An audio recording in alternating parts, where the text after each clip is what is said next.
Welcome, and thanks for joining us. This is the third of 7 events in our series, Envisioning a Livable Future, which we've organized to mark the 10th anniversary of Pope Francis's groundbreaking encyclical Laudato Si on care for our common home. My name is Bernard Prusek, and I hold the Raymond and Eleanor Smiley Chair in Business Ethics at John Carroll University, which is a Jesuit institution in the greater Cleveland area in the United States. John Carroll is hosting this series in collaboration with the Hank Center at Loyola University Chicago, and I thank the Hank Center's director, Michael Murphy, for his partnership. I also thank my colleagues at John Carroll who have helped make this series possible, especially the members of the organizing committee and my principal collaborator, Sister Catherine Feely, who directs our excellent Center for Service Learning and Social Action. Our topic this evening is the political economy of climate change, and we're going to do things a little bit differently than we have in our first 2 events. We have 3 panelists. We were supposed to have 4. I'll let our facilitator explain. And this time a facilitator as well, Felipe Witchker, who will briefly introduce the panelists. To introduce Felipe, he's the co-founder and executive director of the Francesco Collaborative, which seeks to unleash new leadership from Catholic and other faith-based impact investors to tackle social and environmental challenges. Felipe is also the executive director of the Catholic Impact Investment Collaborative, and he was the founding executive director of the Community Purchasing Alliance, where he worked for 10 years. There's also a lot more to say about him. Please Google him, but we need to get this event going. So thank you, Felipe, and over to you. Thank you so much, Bernard. I want to just extend my deep gratitude to our co-hosts, Bernard Prusek, Sister Catherine Feely from John Carroll, and Michael Murphy from the Loyola University Chicago. It's great to be here with you all tonight. We're going to be exploring the structures that concentrate wealth and power and how they shape our response to the climate crisis. We will also look at where change is possible through shared ownership models, through cooperatives, through different forms of governance, Web3, and also faith-driven action, and some of the sources of my hope. Bernard was gracious enough to invite me to facilitate today and asking what kind of conversation would you most like to have on this anniversary of Laudato Si. And so I'm so excited to invite these esteemed panelists that I think will bring some different but also interconnected perspectives, grounded in research, lived experience, and a commitment to justice. And also some of the systemic failures and what hopeful alternatives are emerging in response.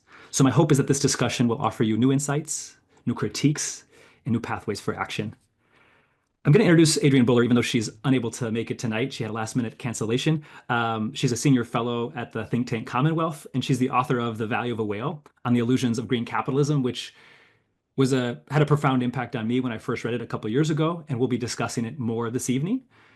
She does an incredible job at examining how financial markets claim to be solving the climate crisis, while in reality, really reinforcing its root causes. Her book takes a critical look at asset manager capitalism, which I want to unpack a little bit more this evening, and why ESG and other impact investment frameworks fall quite short.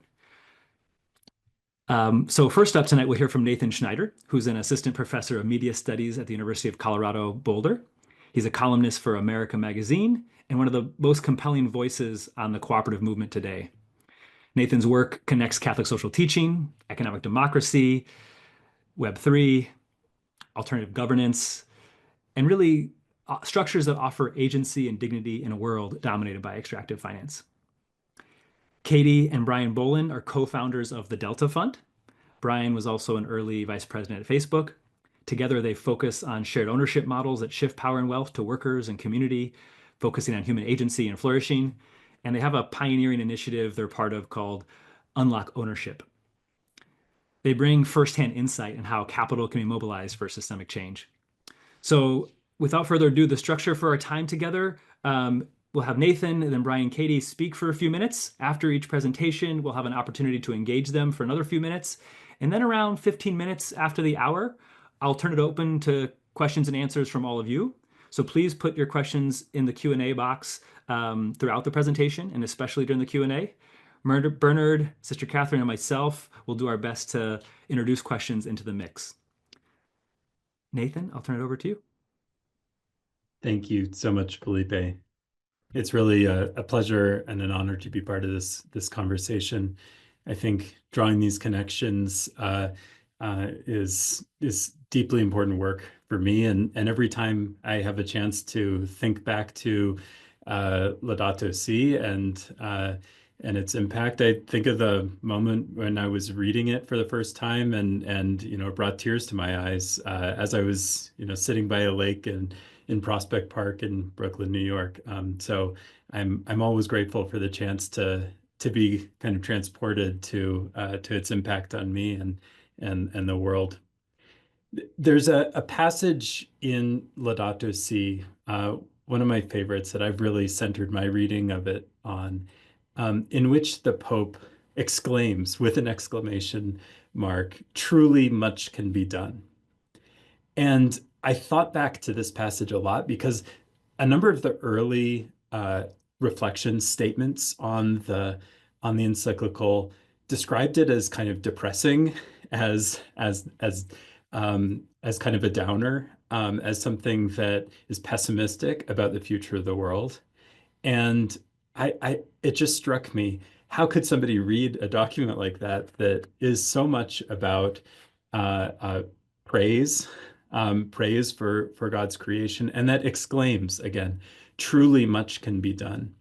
That comes at the end of a paragraph that's full of things that people are doing around the world to transform the economy, to move us toward an economy built on cooperation, on the common good, on care for our common home. And I think it's really important to unpack why it is that Francis has this hope and this enthusiasm, even while other readers see this as kind of see the ecological crisis as he describes it as a cause for despair. And I think that the basic premise of this is that the economy that we have today and that dominates our world, and in particular the ways we think about the economy, are not normal.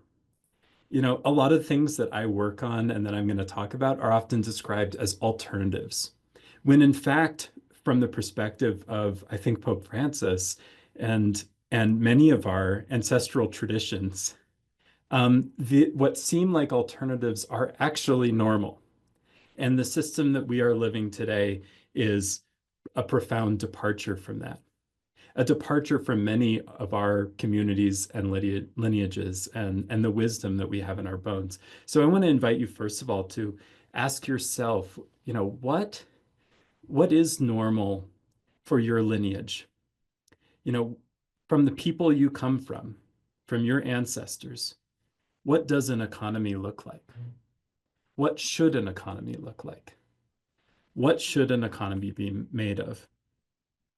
Catholic social teaching is an attempt to synthesize a series of such lineages that go back a long time. One of the dominant ones emerged, before Adam Smith, but very much in conversation with the form of capitalism that has come to be dominant. It's called the civil economy tradition. It comes out of the Italian experience with markets organized according to a vision of the common good, a kind of market economy without what we would think of as colonial capitalism.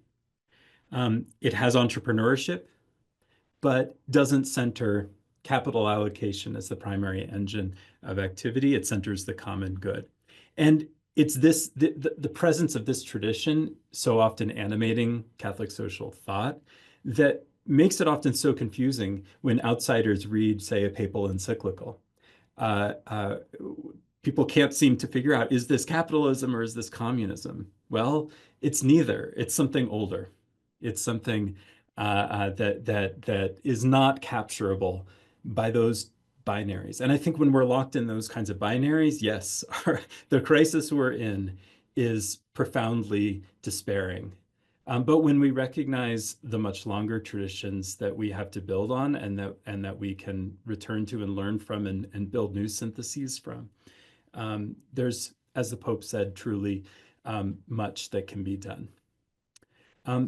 Collecting these, making them visible, is something that I've tried to do quite a lot in my work, even while really focusing on the context of the digital economy, while thinking about things that seem like they're new.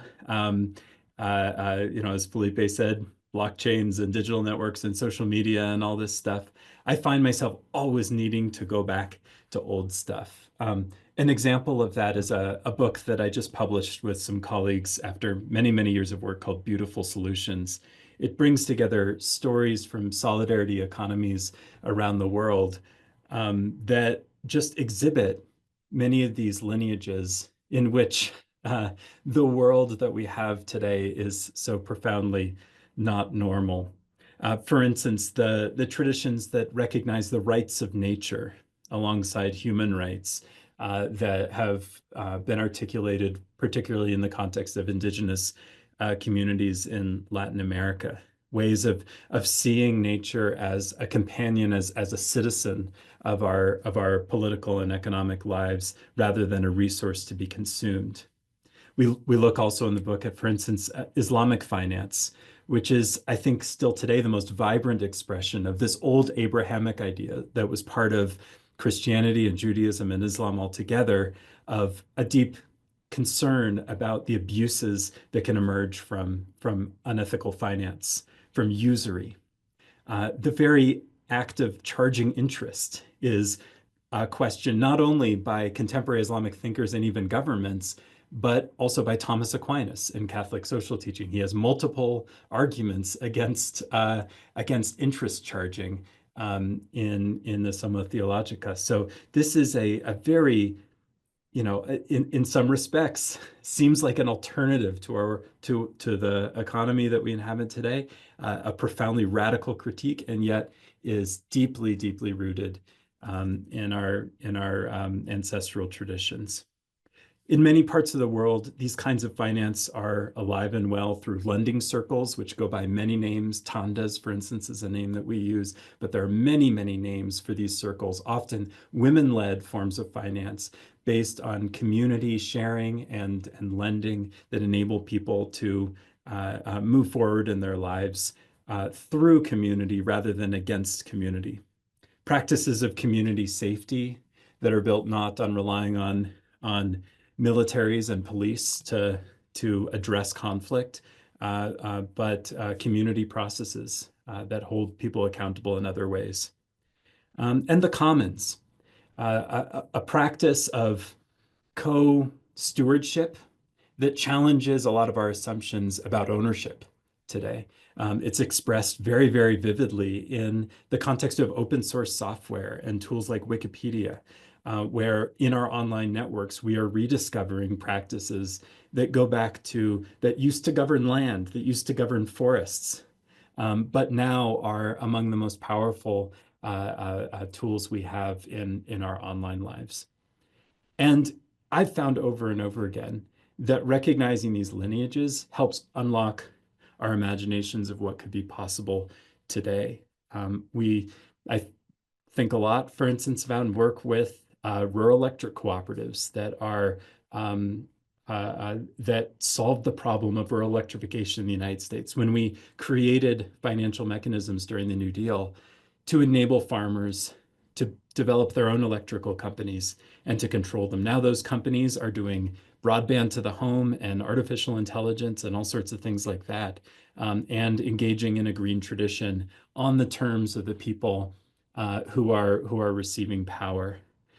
Here in Colorado, we just launched a drivers cooperative, an alternative to the ride-sharing services that have become so ubiquitous, that's owned and governed by the drivers themselves. And again, we've been incorporating, for instance, blockchain projects here in Colorado as cooperatives. Some of the largest cooperatives in the country are now built along those lines, and building accountability and stakeholdership and stewardship into the ways that we build this emerging economy. And this challenges what the Pope refers to as the technocratic paradigm, that vision in which we see in which we turn people into objects, and we use technology as a way of escaping accountability.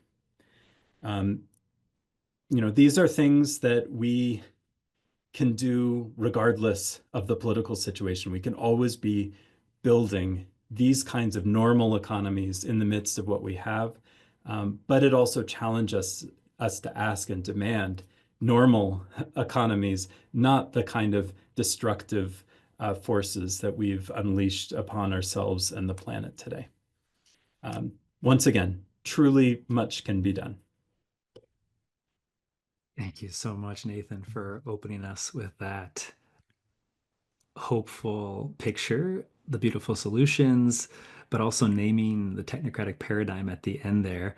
I wonder, where do you see that technocracy in the negative form that Pope Francis lifts up in Laudato Si? Where do you see that most dominant or most destructive in different places today? Curious if I might start with that. I think it begins with everywhere we evade responsibility. And where do we place that? There are many different kinds of artificially intelligent agents swirling in our midst right now. Some of them look like chatbots and look like data centers and servers churning lots of power and electricity. And those are certainly ways where we're evading responsibility, saying, well, maybe we should just ask the AI the answer. Maybe we should use the AI to determine who gets a loan, or use the AI to determine what that person's sentence in prison should be. So, it's not in our hands anymore. But while the technology is new, this is an old practice. Before we were saying that about the chatbots, we were saying that about the markets. Well, we can't do anything to lower the stock price. We can't do anything that would disrupt the GDP. And we use markets as a form of artificial intelligence that displaces our responsibility to each other and to be stewards of the planet.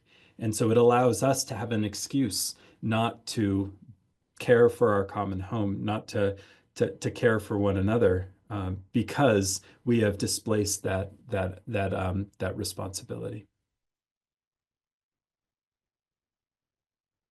I'm going to invite in our other panelists now if anybody else has a question for Nathan.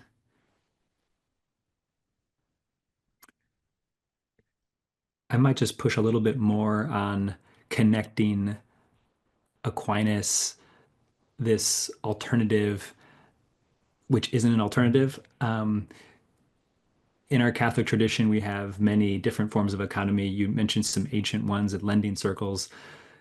Many lift up Mondragon as a federation of cooperatives. When you are in the digital economy, seeing different distributed autonomous organizations use, new forms of governance, I'm particularly struck by your reflections in those topics as it relates to climate and some of the failures of the United Nations Conference of Parties to take action the past decade or so. Curious what lessons you might offer or examples you might lift up in governance and just thinking about the climate challenges at global, but also local scales. Yeah, we so often get our scales mixed up. For instance, we need to we think we need to have one rule book for all the social media of the entire world, one company that we depend on for all communication, and we forget that that deep principle of subsidiarity that runs so much through Catholic social teaching, and I think it's a reminder too. It's a challenge, a confrontation, I think, to the ways in which we have organized the governance of our world. We really have not set up this. We don't have a political system for addressing climate change, and we see that over and over when attempts to develop global policy, that attempts to meet this challenge head on, run into the kind of bickering of nation states. And I think it's a challenge that invites us to remember that, the nation state itself, this idea of countries as the primary unit of sovereignty, is in some respects quite new. In some respects, an outgrowth of the Reformation. It's not the only way that we might organize ourselves. And I think in a moment of global crisis, this is something that Francis, in his more recent statement on climate, really emphasizes, that this poses not only an immediate challenge of action now today, but also a radical challenge to about how we might learn to govern ourselves more directly as in a planetary scale. How we might do that higher level of subsidiarity in a way that people never quite imagined when the Westphalian nation state was invented, half a millennia ago. Thank you so much, Nathan. That gives a lot of rich pieces here, this subsidiarity. I encourage you to take a moment to put some questions in the chat for Nathan that we can return to. But I want to now turn it over to Brian and then Katie to share some remarks to introduce to the conversation here. Thank you, and thanks, Nathan. That was really great. Really inspiring to help me think about how to talk about my journey on essentially the rediscovery of the old and the rediscovery of the true, and the truth that is out there, but seems to be hiding in plain sight. So, Felipe mentioned earlier, I was at Facebook early on and spent the bulk of my career there. And when I was there, I was enthusiastic, to say the least. I drank the Kool-Aid, and I was all in on the mission of the company. And it was inspiring to be around people who were mission oriented and talked about this bold vision of making the world more open and connected. And the idea that just getting people to talk more and connect more would make the world a better place. And we thought we were starting to see it. We thought we started to see things like the Arab Spring and this move of democracy. We started to see all this increased communication and people connecting with their families and sharing things that they were experiencing around medical ailments and support. And it felt like this vision was real and was coming together. And so I was all in. I not only was drinking the Kool-Aid, I was making the next batch of Kool-Aid. I was handing it out to everybody else. And it started to change when I spent, after being at the company for 7 years, started to see that all was not right in the company and in the leadership and in the world. And that this platform that had showed so much promise was starting to erode safety. The first major shake up for me was a genocide in Myanmar that Facebook was implicated in helping to foment, and started to see multiple ways in which these tools were creating harms and harmful conditions in the world, whether it is with human trafficking in the Middle East, whether it's cartel recruitment in Mexico and in the global South, whether it's undermining democracies, which we've had some experience with here in the United States. All of these things were starting to erode at this mission, and I started to realize that this mission wasn't actually being lived out, and the decisions that leaders were making, we were being lied to. And I fought internally. I tried to make changes that would bring the platform and bring the company back on the right path, ultimately unsuccessfully, and ended up leaving the company and quitting on principle because it wasn't heading on the path of that mission. And so when I left, I was really kind of rattled by this sense of this world that I believed to be true and function the way that it functioned, and the Kool-Aid we were drinking wasn't what it was. And it was actually helpful in this next phase of my career because I left there and started to focus on how to think about deploying capital and investing post the Facebook experience. I started doing some work to understand the minimum wage in the United States and to understand what work could be done there, and was lobbying Congress people and working with their chiefs of staff to get nowhere. And started to see that we had these issues where we were unable to get some of the policy work that felt important. And so started to say, great, look, we know markets are important. We know that markets are the great corrector that don't require political will. So let's see what we can do inside these markets and start to work towards things like ESG and start to work towards things that can make these positive impacts in climate and kind of answer that calling of how to build a better world around us. And let's use free markets, because apparently that's the thing we do in the United States.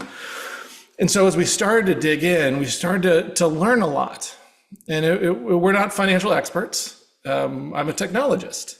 My wife is a former science department chair and an amazing educator. We don't have that financial background. So everyone who's saying you're not an expert, we had to learn. And as we started to read and learn, it was pretty clear pretty quickly that the financial world is full of Kool-Aid, just like Meta was full of Kool-Aid.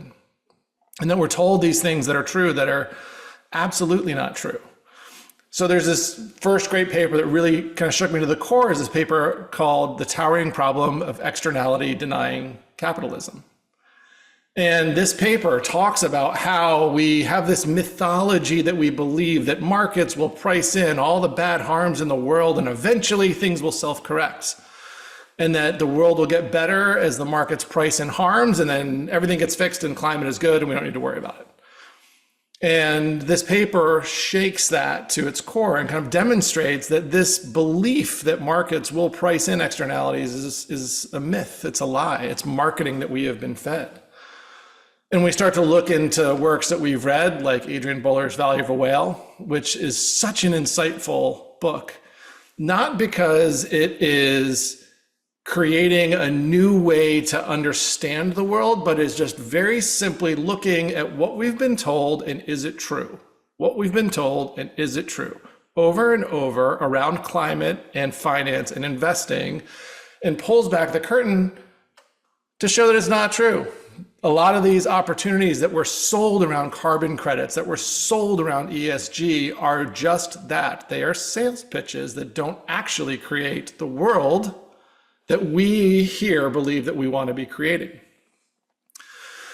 And so these various things had led us on a path where we started to say, look, we have this world that we are living in that is a financial system that we don't think is leading us in the right direction. We think it's failing on climate. It's clearly failing on inequality in the United States. We've seen that we have 42% of Americans don't have an emergency fund. We've seen the wealth inequality gap grow to its highest, the Gini coefficient, at its highest level since the Gilded Age, and possibly higher than the Gilded Age. And we've seen that wages decoupled in the 70s from productivity and remain flat. So this system isn't working. And so for us, there was this question of, okay, what can we do? This system isn't something that was given to us by God. It's not like gravity or a law of nature. It's a creation of man. And so we can uncreate this system, or as Nathan said, we can go back to the things that we know that work. And so that's what we've been focused on, and really inspired by how do we not accept the rules that we have been told about how capitalism works and how capital has to be deployed in the United States and around the world, but what could we create differently to manifest the vision that we've been given by God for the world that we want to be a part of. And for us, that work starts with understanding our values and what we value. And so I'll hand it over to Katie to talk about our values and how that has expressed itself. Thanks. We are so thrilled to be here for this conversation because we really feel like so many of us are, as Brian said, told that there's a way to do things. And it really takes others kind of coming alongside and saying, there's a different way to do it, and it's okay. You're not doing something risky. You're not doing something broken. And so I really appreciate what Nathan said and what Adrian said in her book, and then what Brian said before. As he said, we were really convicted to figure out what our values were. And I initially really thought that not being finance people was a negative. And I've really grown to see it actually as a huge strength. And so for all of you out there listening to us who are like, oh, but I don't have a finance background, that's good. That's really good, because you actually don't have to unlearn anything that you were taught in your economics classes or your finance classes. You know your values. And that was really the thing that came home for us as we sat down and said, okay, well, we'll start with philanthropy because that's what we're supposed to do. And then suddenly, as we started kind of seeing, well, sure, we're doing philanthropy, but what about where we bank? What about where we shop? What about where we gift? All of those other areas, because money is a tool. It is a powerful tool, and it is something that you have that power to use. Whether it's a little bit or a lot, doesn't matter. You have a tool. And no one else is an expert on your values the way that you are. So taking a step back and figuring out like what was important to us, we came to decide a few things. We thought people should have agency over their lives, kind of going back to both what Brian had believed at Facebook initially, but then also what our faith has taught us. And then just also what just seems right in the world. People should have agency over their lives. And as we started looking around, we saw more and more that so many communities have less opportunity, they have disadvantages, they have less agency over their lives. And we just felt heartbreak over how systems had exploited people, marginalized them. And so we really felt like, okay, there's this inequality in the world. How do we address that? And how do we use this tool of our money to really try to get after this inequality? And for us, we really see those intersections of agency and inequality as a climate issue. Because how can people address the climate falling apart if they don't know how to feed their family, if they don't know if they're going to have a job, if they don't know that they're going to have these relationships? And so we really felt like, yes, the climate is important to us, but in order to get collective action, which is what it's going to take to solve climate, we need to help people to feel sturdy. We need to help people to feel secure. And without that, they really can't have that collective action to address things like climate, to address things like democracy. These are massive things that we know we feel powerless to do anything about. We as individuals can't solve climate. We as individuals can't solve these other things. And so it takes collective action and collective purpose to really address these things. And so that's really how we came to the work that we do now, and how we went through the process of making, as Nathan was saying, some things that were called radical. For example, we are completely out of the public markets. We feel like the focus on shareholders is broken. We feel like it is, to us, it just doesn't feel like it's addressing the whole problem.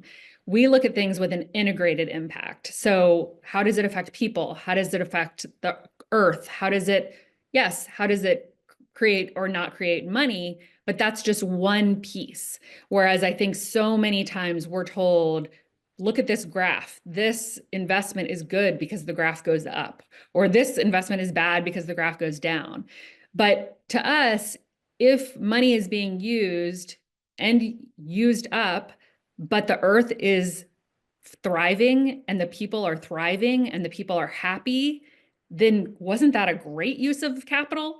And so a lot of those things that we've been told that we think are wrong are some of those types of things. Those types of things where, yes, it isn't creating a stockpile and a graph that has a high, steep, peak at the top, but people are happy, people are thriving, people have control over their lives. So that's just a little bit about kind of how we think about our values and how we think about a capital as a tool for achieving alignment with our values. Thank you so much, Katie and Brian.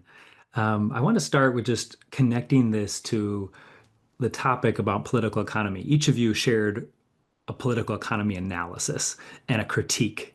And for me, one of the most helpful critiques that Adrian's book, The Value of a Whale, offers is a different way to see the illusions of green capitalism. You pointed out some of these illusions already, each of you. Um, I wondered if we might talk a little bit about one of the illusions you talked about being out of public markets. And just what that means is in finance, there's public equities, stocks and bonds that are most people's portfolios, most religious orders, most religious institutes have the majority in these liquid stocks. That's public equities. And that's the dominant conventional investing logic, is to put your capital there because over the past 80 years, the index has gone up. What you don't talk about over the past 80 years is what's happened to the conversion of natural resources into, economic value, or any number of other exploitation of human bodies that's involved in that. Most of these supply chains, slavery, we know the story. Part of what Adrian does is talk about this concentration of wealth into asset managers, and she names it asset manager capitalism. I wonder if you might unpack that concept a little bit for us, or any other part of the illusion that green capitalist promises, which I think is part of, I think, what Pope Francis is also pushing in his analysis of Laudato Si and Laudato Deum as well, the more recent kind of edition. So curious who wants to maybe take that one on. I'm happy to start, and then Brian probably has some thoughts. But yeah, we really think that, and we wrote a blog post on this that Brian can put in the chat, and it might be helpful, but we talk about it as the violence of market rate returns. When you talk about the market is just, as Nathan so well put, it's just us. It's something we've created. It's not some thing that is out there like a scientific principle like gravity, like Brian said. It's something we made. And as part of that market, there is labor exploitation, there is wage suppression, there is profit extraction, there is community exploitation and displacement. There's market control. Adrian talks about this really well, of how by,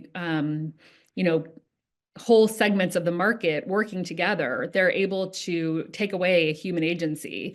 And so I think that really the market is something that is created by us, and it should be examined by us to see, is this actually working for us or not? And if it's not working for us, how do we change it? And that was a little bit off, Brian. You can maybe address, but I just think the idea of a market and a public market is kind of flawed to begin with, because it has this mystique that it is just the right thing as opposed to something that we've created. Yeah, I think the critique that we found impactful and important was this idea of aggregation in these financial asset managers. So let's think about your BlackRocks, your Vanguards, these companies that are managing wealth on behalf of a lot of different people. What's interesting is it's not just that they are a firm that's processing your wealth, right? It's not like they're just kind of an accounting firm who happens to be making software that makes it easier to buy and sell shares, et cetera. What they're doing is they're aggregating everyone's wealth to trillions of dollars of wealth being aggregated that then is invested in companies. And instead of your voice speaking into that company, it is their voice speaking into that company. So your values, you may want specific climate priorities to be implemented by a company, but if Vanguard is representing you without asking you what you think, they're going to go in and they're going to represent the values that they believe are their fiduciary duty, which is just make as much money as possible and return value for shareholders. And so this massive aggregation removes voice from people, removes power from people, removes our ability to lobby for the changes in policies that we believe companies should be having. And that creates a real challenge in those public equities. And so that's one of the reasons among a handful of why we're out of public equities. And we are in public muni bonds. We think muni bonds are pretty cool. We can share about some of the other things that we're in that we think are pretty cool. The only other thing that I would add is you might say, well, I'm a shareholder, like, don't I want shareholder value? If you are a shareholder, that's great. You're in the minority. We are told that the stock market is this great indicator of the economy, but very, very few of us are actually in the stock market. And so to say that shareholders are benefiting, first of all, that's a small group. And then second of all, they're benefiting financially, but are they benefiting in all of the other integrated returns that we talk about with the climate, with their community, with their job security, all of those sorts of things. So it's a very limited scope of success to look at simply finances. And then also even beyond that, a tiny slice of the population is actually in the markets. And one thing I'll add there, just on that point of fiduciary duty, is just to underscore the way in which that too is a construct. I work again in the context of tech as well, and one thing I run into a lot is this force known as venture capital, a particularly successful way of financing high risk, high growth companies. And this model was essentially marginal at first. It was impossible, or it was against fiduciary duty as defined by the benefits management system, the U.S. government, until a rule change in 1979 opened the door, enabled the California pension funds to invest in venture capital funds, and then open the doors for Silicon Valley as we know it. Today, I work with people all the time who just assume that venture capital is like a force of nature that was, invented either in Eden or slightly after. And in fact, no, this was something that we constructed.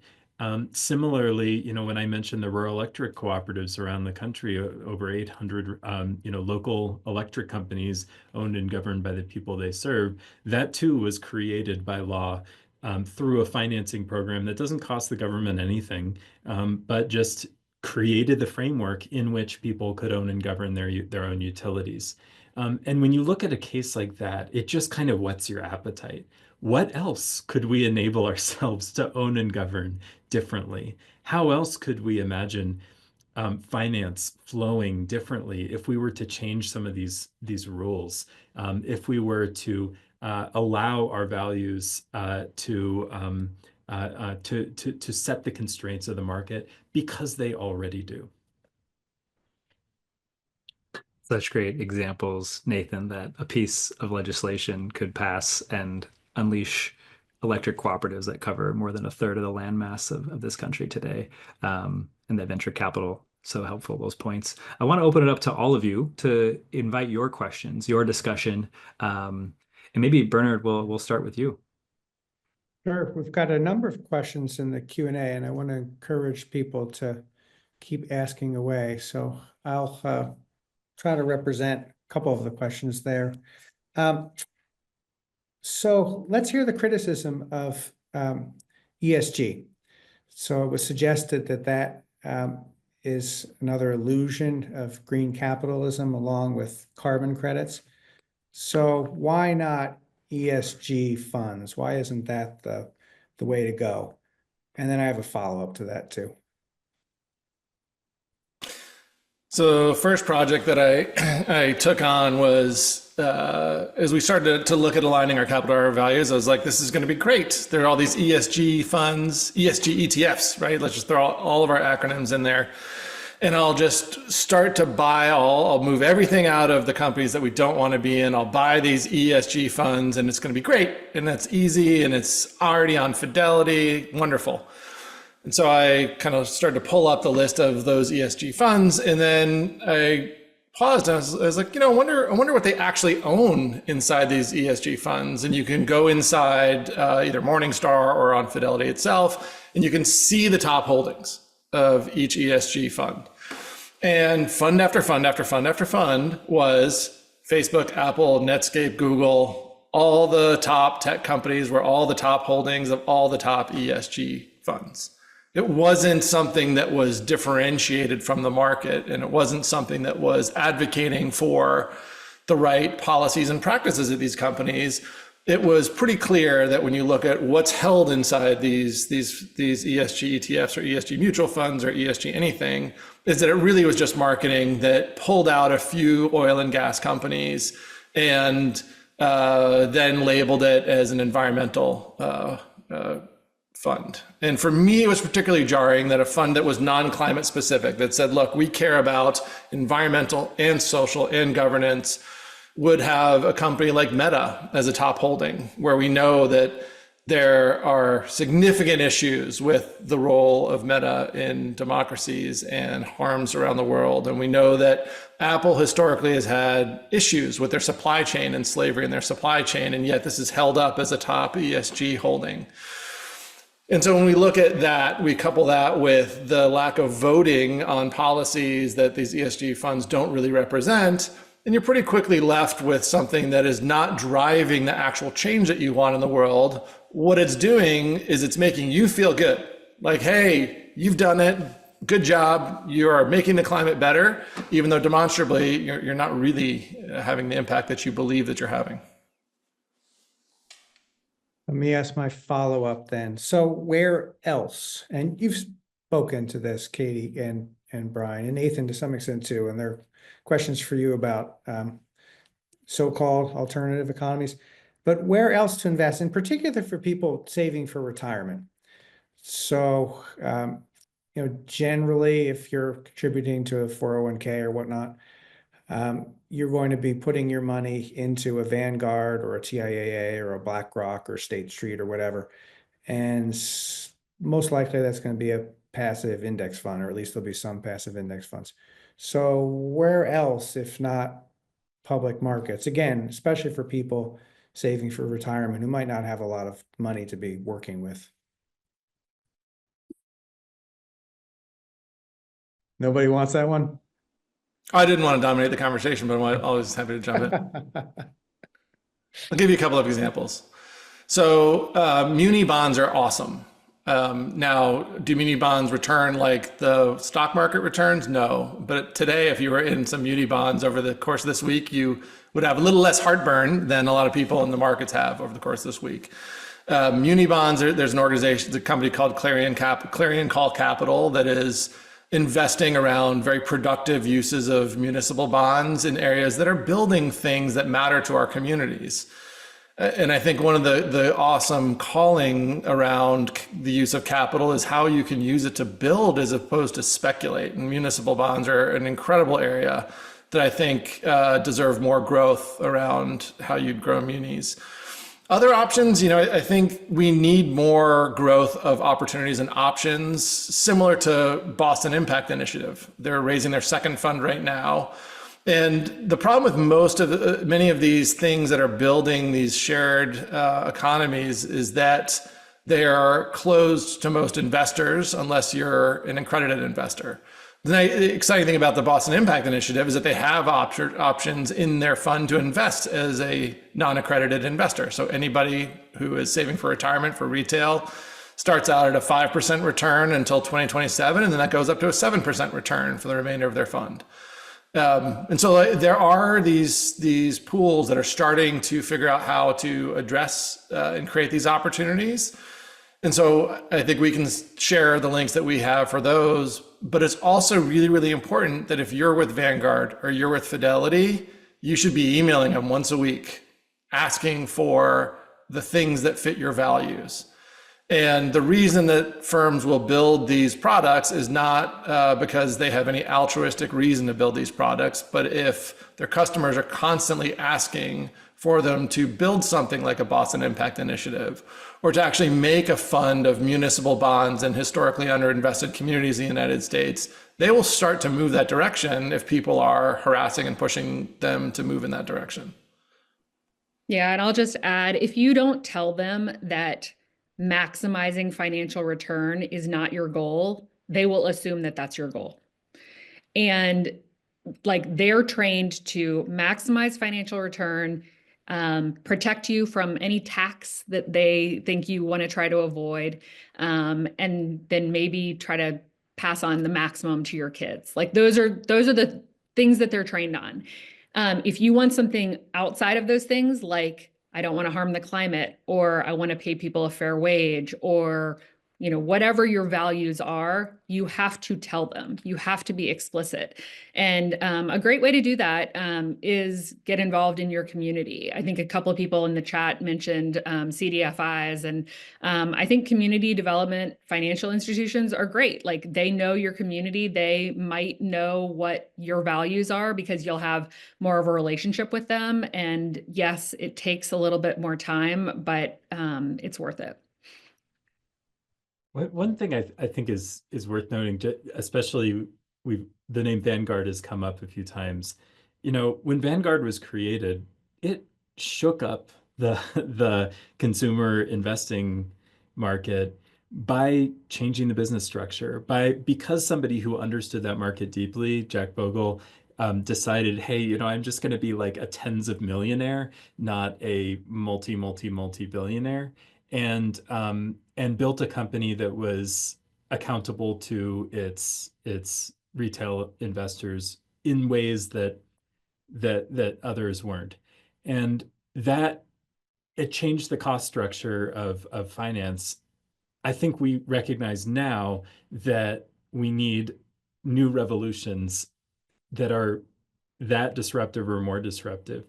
But I think I take a lot of confidence from the Vanguard story. I think it's a fascinating story because it shows that this market is malleable, and when you break the incentive structures that are driving it, you can actually transform it and unsettle it in profound ways. I think policy can do that sometimes in this kind of way. Entrepreneurship can do that.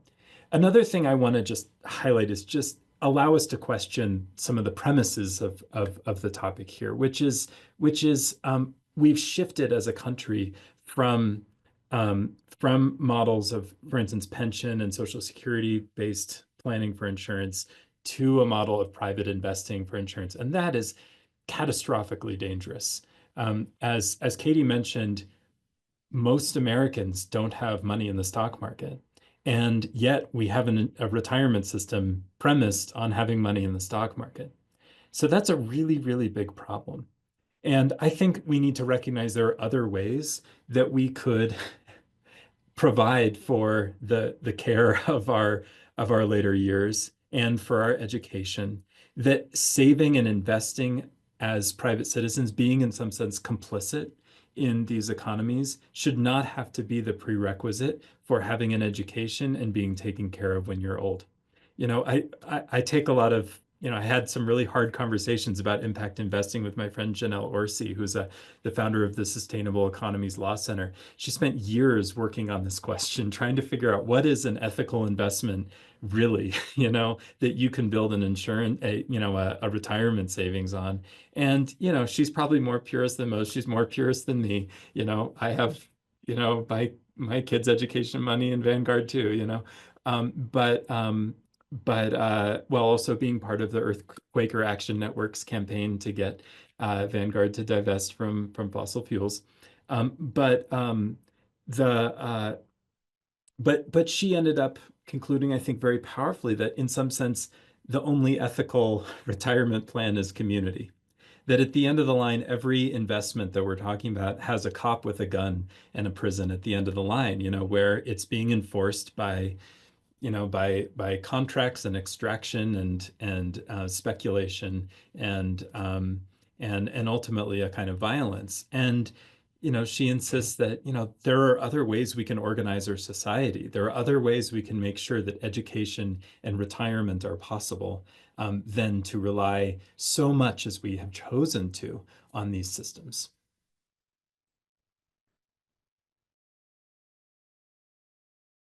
Sister Catherine, are you seeing things in the chat we should lift up? Yeah, well, one of the questions maybe as a follow-up, Nathan, as you look at what would it take to transform the economy based on the common good, are there metrics and tools that you see as essential to helping us reknit this sense of the common good, to move away from radical individualism and winner take all into these more collective communal ways of living together. We need one another, and the Pope certainly suggests that it is one planet, and we're one human family. But practically speaking, the economy has logic, it has force, it has deeply institutionalized values that are very different from what we're talking about here. What might be some steps? What might be done, when much can be done, that would transform the economy based on the common good? And I'd ask each of our panelists to maybe offer up what they might suggest. One measure that I use in this, and it's such a great question, and one that I can't, pretend to know all the answers to, but is, can people create their own options? The United Nations Declaration of Human Rights says that humans, that all people have the right to associate. We should all have the right to come together powerfully to bring about a change in our world. And I ask that question all the time because I work with people who are trying to build alternatives, working with artisans trying to build their own Etsy that follows their values, drivers trying to build their alternative to Uber that follows their values, so on and so on and so on. People trying to build, solar energy in their communities. So often we find that people who want to do very reasonable things really can't access the means of doing that. And I take a lot of inspiration from a man named Louis Kelso, who was an alum of my university and ended up creating what's called the Employee Stock Ownership Plan, or ESOP, which is a tool that enables ordinary people to buy with financing, without their own money, to become owners of the companies where they work. It's enabled, something like 14 million people to become co-owners of the companies where they work. And he did this with a relatively small change to the tax code, but one that nevertheless opened the door for a group of people to do a reasonable thing together. That's something that we don't have available in most aspects of our lives. I tend to think that actually comparatively small changes to our public policy, opening up markets that enable people to identify a common good and actually access capital to build on their view of the common good, is the critical question. And the metric there is, if a community recognizes it has a problem, it's got a food desert, it doesn't have adequate electricity, it doesn't have clean electricity, can they access the capital to actually solve their own problems, or do they have to sit around and wait for a rich person to decide they can get even richer by doing it? That to me is the crucial question. Yeah, we would agree with that completely. It's one of the reasons that we started Unlock Ownership Fund. We really feel like that issue of giving people control over where they work and where they live is critical. You should have agency in those two areas of your life, and so many people don't.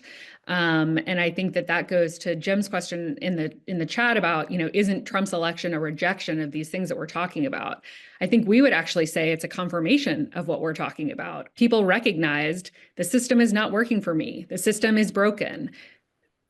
The Democrats haven't done anything for me. The Republicans haven't done anything for me. No one is helping the workers. No one is helping me, neither party. This guy says he's going to blow everything up. I'm going to give him a chance. And yes, it has been catastrophic, but I don't think it's actually a rejection of what we're talking about. I think it's very much a confirmation of what we're talking about. And I think that in giving people control over where they live and where they work, either through co-ops or ESOPs or all of these other structures, it's one of the reasons that we invest so heavily in shared ownership.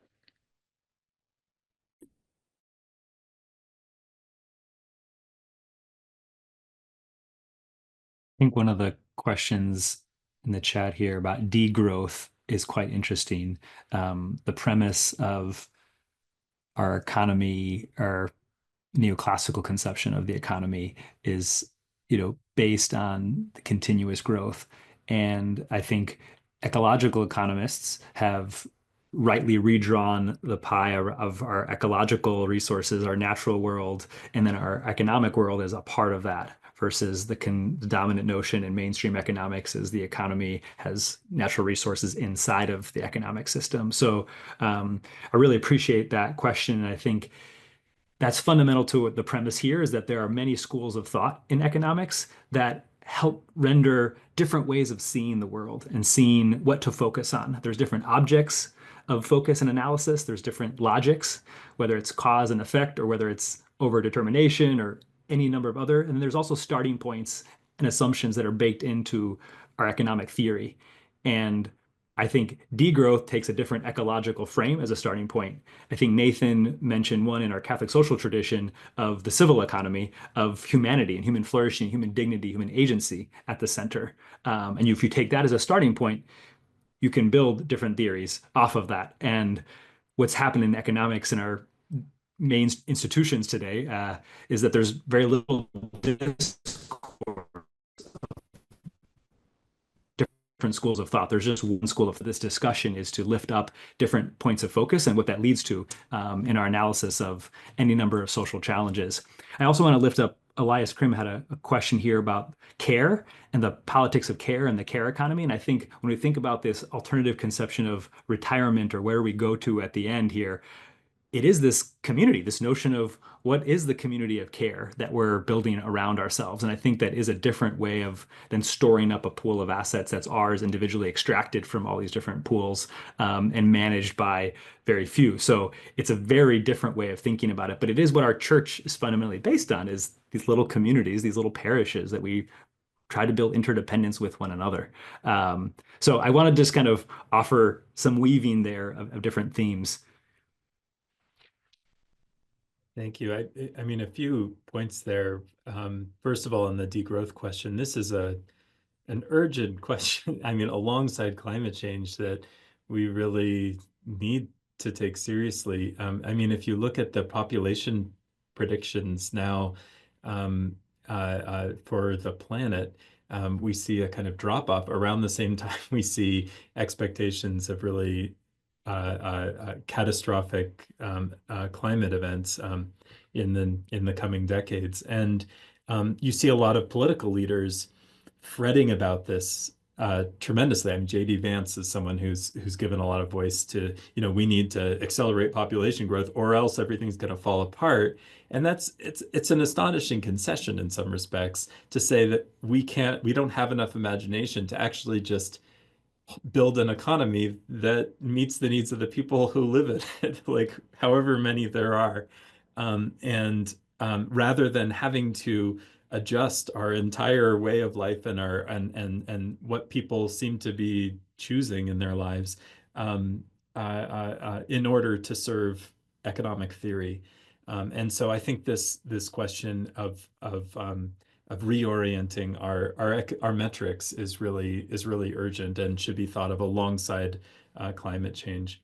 And absolutely, Brian's noted that the donut economics theory here is really crucial for beginning to think about this. Another thing I'd add on care, Elias, who asked this question, has been really leading nationally in promoting in the United States this idea that's been developing for decades now in Italy and then in France and Quebec of social cooperatives, a mode of business built around care, and what the Catholic Cooperative Association in Italy pioneered was this model of social care, often paid for by public funds, where the businesses providing care are jointly owned by the patients and the care providers. And so it allows a kind of collective governance and dignity in the provision of care. We actually have a company, a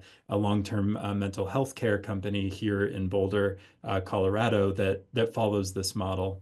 And it's a really powerful way to think about care, not just as something that one person's providing to another and that's it, and it's kind of a condescension, but rather something in which all people involved have dignity and a voice.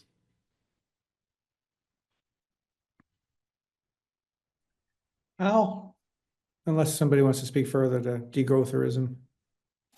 Yeah, I mean, the only thought on that is what are we? People are so obsessed with GDP and the growth of the markets, and my question is, who benefits? Like, who is winning when GDP grows? Is the average person in America winning when GDP grows, or are they not winning? And it's super clear that they're not winning. In some of the research that we do, we spend time with Americans understanding how they're feeling about things, and the researcher that we work with spends time sitting one-on-one with somebody and has them bring in images for different topics. So you'd say, how are you feeling about whatever the topic is, and they pull a YouTube video or a picture. And one of the things that we ask them to talk about is bring in images around finance and your financial life. And this scary thing started happening a few years ago where Americans across the US, across different aspects of the economic spectrum, across different political divides, in states, et cetera, started to bring in images around finance that dealt with water and drowning and boats going underwater and stormy seas. These weren't connected, coordinated, or prompted, but people were literally bringing in images around drowning for their financial well-being. And now we're actually seeing a shift where it's not just drowning, but there's an increasing number of images of people trapped, like trapped in tight, dark, awful, dark places, just trapped, drowning. And that's where people are with this economy that has grown to be one of the most robust economies in the world and the envy of the world, right? Our citizens are trapped and drowning. And so what it does is it creates an opportunity for us to assess how things are working, extracting all the world's minerals and materials, and the growth that we've seen from our relentless pursuit of energy is benefiting the few and not the many.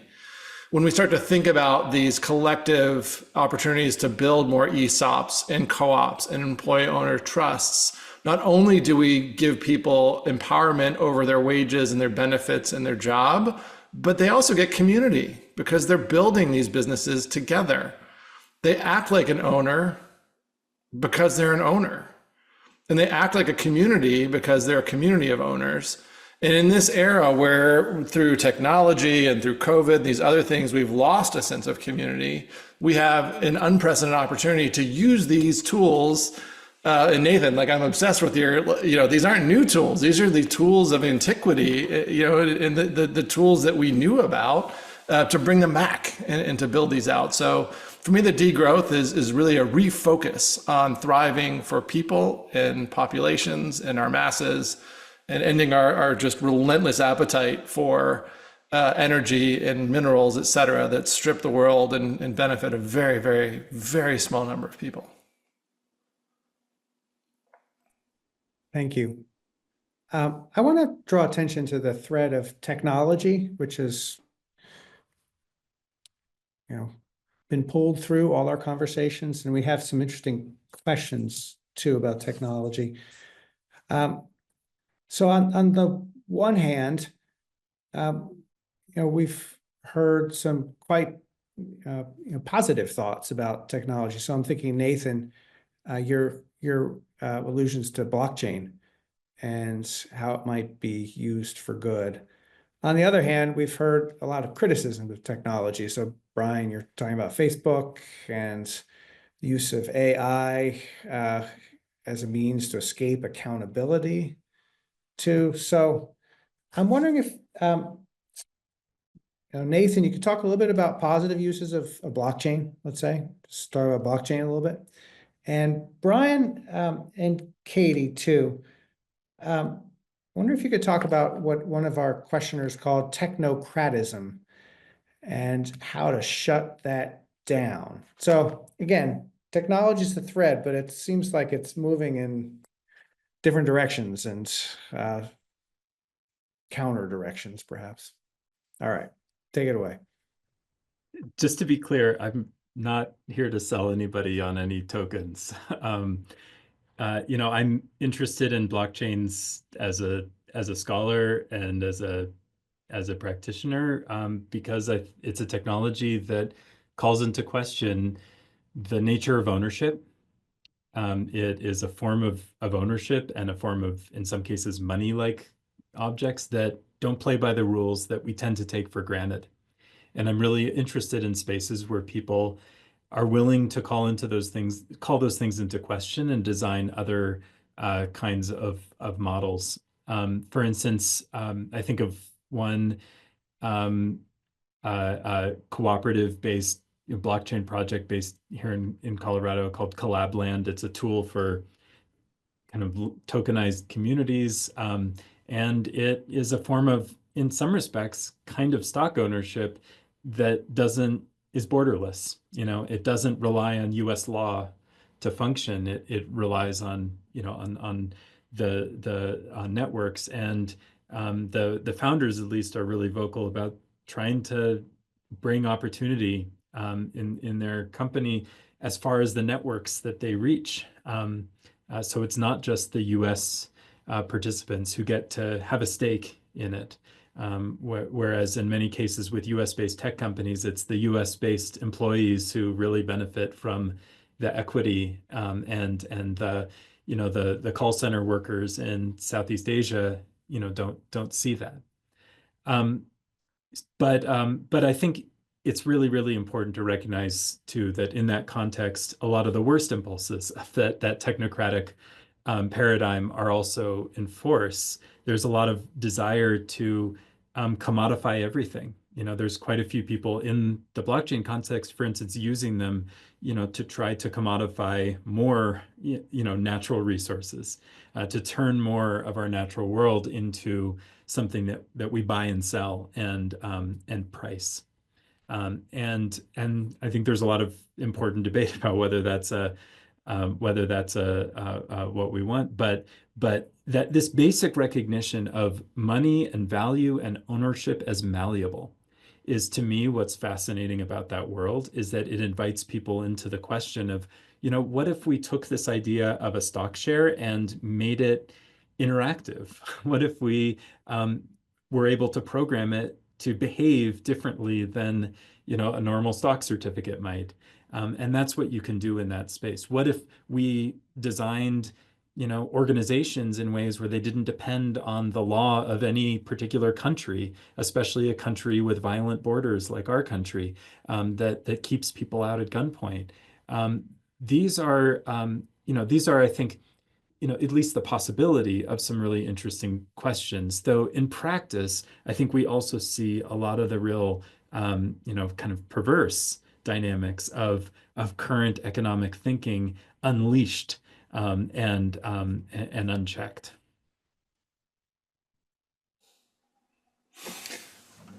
Yeah, I think fundamentally technology isn't de facto good. It's not good or bad.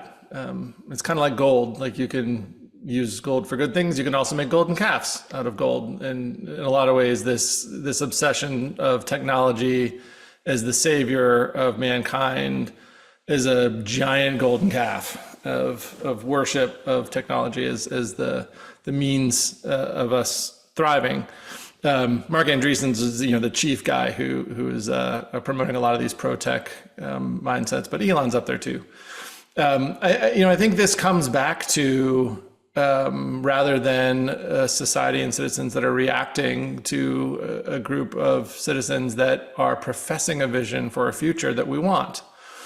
And that gives people a thing to aspire to dream to, and to collectively organize around for how we want technology to play a role in our lives.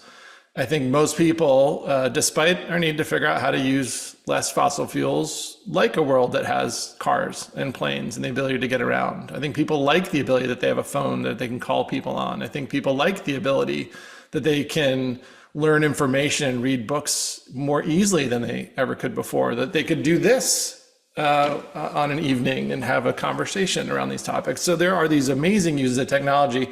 We need, as people, to build our vision, advocate for our vision, and not accept visions like we're seeing that reduce people to bits in a system that's run by technologists and technology. And I think a lot of the vision that we're seeing come to fruition, where we're deploying very sloppy machine learning AI technologies across a very complex government system, firing people that it turns out we realize the next morning we really need for nuclear safety. Those kinds of things are just this reckless use of technology that aren't following on any sort of will of the people for the role of technology in our lives. I'll just add that I think this idea of a technocratic world that we're living in is not, I think for some people it kind of came out of nowhere. Like, wait, why is Trump surrounded by all of these technology guys and, you know, this moment? But really, if you study the last, I don't know, 30, 50 years, this has been building. This is actually part of what we're talking about. This condensing of wealth in the few gives them control over a lot of different aspects of our lives. And now they've bought up all the things that they can buy, and now they can buy the government. They can buy politicians. They can use that wealth to actually have huge influence in other areas. And so I think it's just kind of the natural progression of extreme inequality. And I think it goes back to, and I know we keep coming back to this, but this idea of shared ownership or collective action. The only way we can actually push back against these things is to say that we're not okay with this extreme inequality. We're not okay with this condensing of power. And there's actually a huge opportunity right now. There's something called the silver tsunami happening where all the baby boomers, a lot of them started businesses and they're reaching retirement age and they need to do something with their businesses. And a lot of times their kids don't want it. And so private equity is sweeping in and scooping up all of these businesses and condensing them, and in many cases closing them. And that's where we can really provide opportunities to our community to say, okay, wait, you run the HVAC company in town. We need an HVAC company. How do we keep you open? How do we help your employees to actually be able to be flexible and nimble and thrive in this moment? You run the, local whatever it is. We need these businesses. And so as this silver tsunami is happening, we need to invest in helping those businesses to stay open, to be often employee owned, because that way the employees keep their jobs, they know the business best. And these are not risky businesses. These are businesses that have 40-year track records and are profitable and are good investments. They may not give you a 10x on your return, but they're a good investment. And not only will they give you a financial return, they enable your community to thrive. Thank you so much for that, Katie, Brian, Nathan. What an extraordinary conversation we've just had. Thank you all of you for joining us. And thank you to John Carroll and Loyola University in Chicago for convening this serial conference. It's such an innovative concept and a great way to grow together. Bernard, over to you. Thank you, Katie, Brian, Nathan, Sister Catherine too. And thank you, Felipe, for facilitating. I just want to draw attention to two upcoming events. So first, April 9th, back to 6:30 p.m. U.S. Eastern, we're doing an event on environmental politics. That will be our last event for the spring. And then our first event in the fall, we're doing 3 events in the fall, will be facilitated by Felipe again. And that will have the title After Greenwashing Toward Just, Ecologically Responsible Investments in Finance. So we'll continue this conversation. Adrienne Buller, too, may be available at some point. She had to withdraw very last minute, but I know she'd be interested in joining this conversation. So who knows, maybe we'll have an opportunity to talk with her too. So thanks to all our audience and thanks to our panelists. Thank you again, Felipe. Hope to see you soon. Good night. Good night, everybody. Thank you.